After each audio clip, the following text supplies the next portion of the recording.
Hi friends, అందరూ ఎలా ఉన్నారు? నేనైతే బాగున్నాను. ఈరోజు అయితే నా రెసిపీ నేను చేసేది బంగాళదుంప ఫ్రై చేయబోతున్నాను. బంగాళదుంప ఏపుడైనా అంటారు, అదే బంగాళదుంప ఏపుడు చేయబోతున్నాను. చూడండి, దానికి ఏమేం కావాలి, ఎలా చేయాలి అనేది చూపిస్తాను. నేను ముందుగా చెప్పేది ఏంటంటే, మీకు వీడియో ఫుల్గా చూసి ఎలా ఉందని మీకు నచ్చితే లైక్ చేయండి. అలాగే మీరు ట్రై చేసి నాకు ఎలా వచ్చిందని కామెంట్ చేయండి. అలాగే మన ఛానల్ని సబ్స్క్రైబ్ చేయడం మటుకు మర్చిపోవద్దు. ఇప్పుడు మనం వీడియోలోకి వెళ్ళిపోదాం. ముందుగా ఏమేం కావాలి అనేది చూపించి నేను వీడియో ఎలా చేయాలనేది కూడా చూపిస్తాను. వచ్చేయండి. ఇప్పుడు బంగాళదుంపకు కావాల్సినవి ఏమేమి కావాలో చూద్దాం. ముందుగా బంగాళదుంపలు తీసుకున్నాను. బంగాళదుంపలు దానికి ముందు తాలింపు పెట్టుకోవాలి. తాలింపు సరుకులు కూడా తీసుకున్నాను. వెల్లుల్లిపాయలు, ఎండుమిరపకాయలు, కరివేపాకు, జీలకర్ర, ఆవాలు, పచ్చిశనగపప్పు, మినపప్పు కూడా తీసుకున్నాను నేను. ఇప్పుడు ఎలా చేసుకోవాలో చూద్దాం. ఫస్ట్ ప్యాన్ పొయ్యి మీద పెట్టుకొని తగినంత ఆయిల్ వేసుకొని ఫస్ట్ వెల్లుల్లిపాయలు వేసుకోవాలి. వెల్లుల్లిపాయలు వేసుకొని అది కొద్దిగా పచ్చివాసన పోయేంత వరకు వేసుకోవాలి.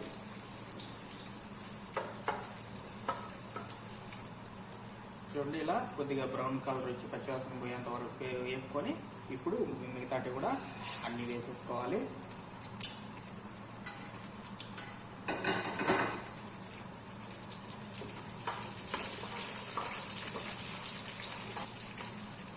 అన్నీ వేసేసుకొని ఇలా అవి కూడా వేసుకొని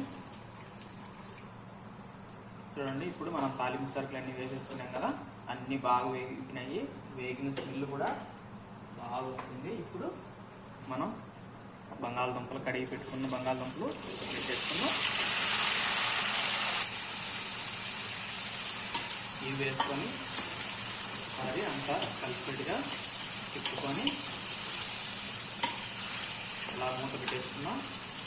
ఇవి మూత పెట్టే ముందు నేనైతే ఒక 2 నిమిషాలైనా 5 నిమిషాలైనా ముందుగా బంగాళదుంప బాయిలింగ్ చేసి ఉడికించుకుంటే భిన్న ఏగుతుంది, పచ్చివాసన ఉండదు, బాగుంటుంది.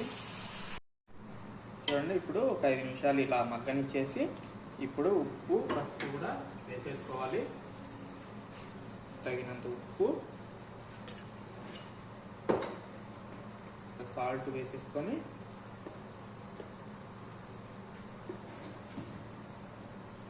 అంతా కలిసేలా తిప్పేసుకొని ఇప్పటి నుంచి కొద్దిగా అప్పుడప్పుడు మధ్య మధ్యలో తిప్పుకుంటూ ఉండాలి, లేదంటే అడుగంటేసింది బంగాళదుంప.